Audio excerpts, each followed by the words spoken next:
Isang magandang araw po sa ating lahat mga kaibigan. For today's video, ngayon po ay October 9, 2025.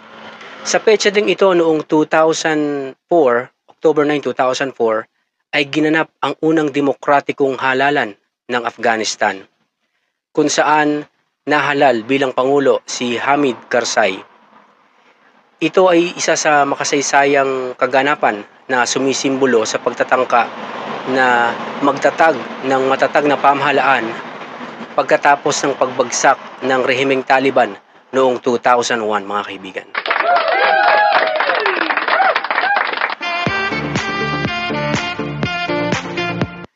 At sa parehong petsa po, October 9, 1940, ipinanganak po ang nooy sikat na group singer na si John Winston Lennon. October 9, 1940 mga kaibigan sa Inglaterra. Ilan po sa kanilang mga hit songs ay ang kantang Yesterday, Let It Be Me, at iba pa mga kaibigan. At nabuwag ang kanilang grupo noong December 29, 1974. At ang ilan sa mga solo songs, hit songs ni John Lennon ay ang kantang Woman, Stand By Me, at Imagine. At noong December 8, 1980 mga kaibigan, siya ay binaril ng 5 beses at napatay ni Mark David Chapman gamit ang Charter Arms Caliber 38.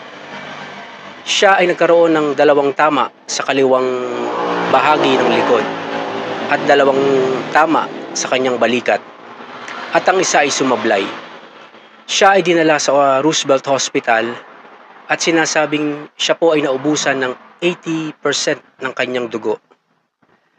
At inamin ni Mark David Chapman na sinadya niya ang pagpatay kay John Lennon dahil daw sa umano may munting tinig na naguutos sa kanya na patayin si John Lennon.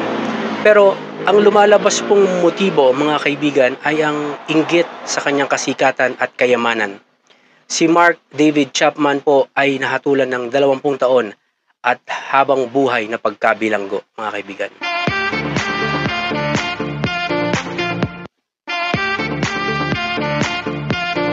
Tandaan po natin John Winston Lennon, hindi po Marlboro, hindi po Hope.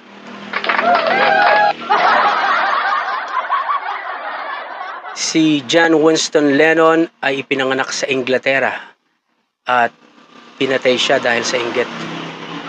Diba? What a coincidence mga kaibigan. Anyway, magbasa na po tayo ng ating comment ng ating mga kaibigan.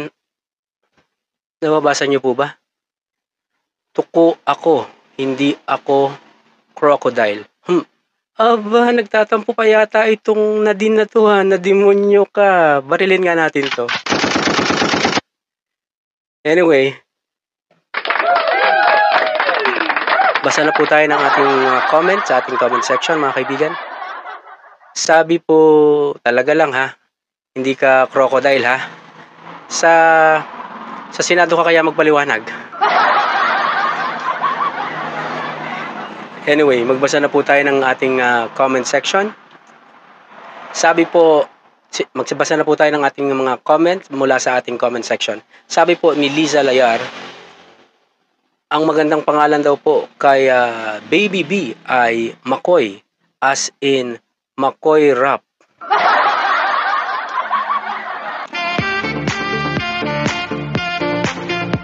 Sabi naman po ni Dwight Bautista, ang name niya po ay Bumade, meaning buraot, magnanakaw, demonyo.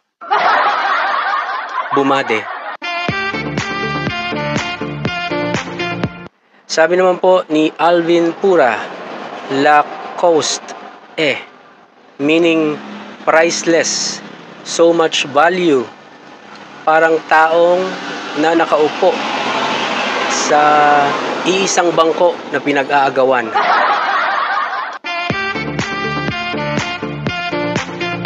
Sabi naman ni Mario Borbajo, si Bantay yan, bantay ng daan.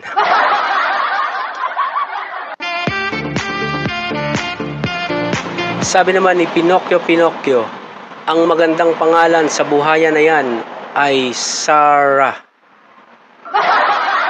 Locaret.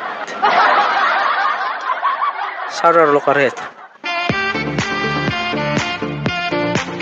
Anyway, yan lang po ang ating mga nagbigay ng comment sa ating comment section. Baka po may nalalaman kayo na nais nyong ipangalan sa ating baby buhaya. Tuko daw, hindi daw siya buhaya, tuko daw po siya mga kaibigan. Barilin kaya natin to.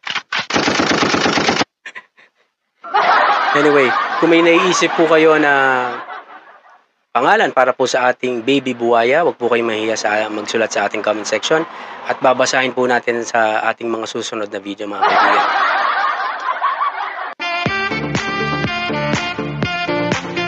Muli po, huwag niyo pong kakalimutang mag-follow sa ating Instagram at Thread. Banaria Nathan po ang ating pangalan po doon. At sa ating YouTube channel, Nathan's Channel, follow na.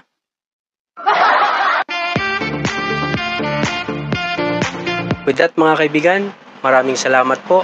Follow na.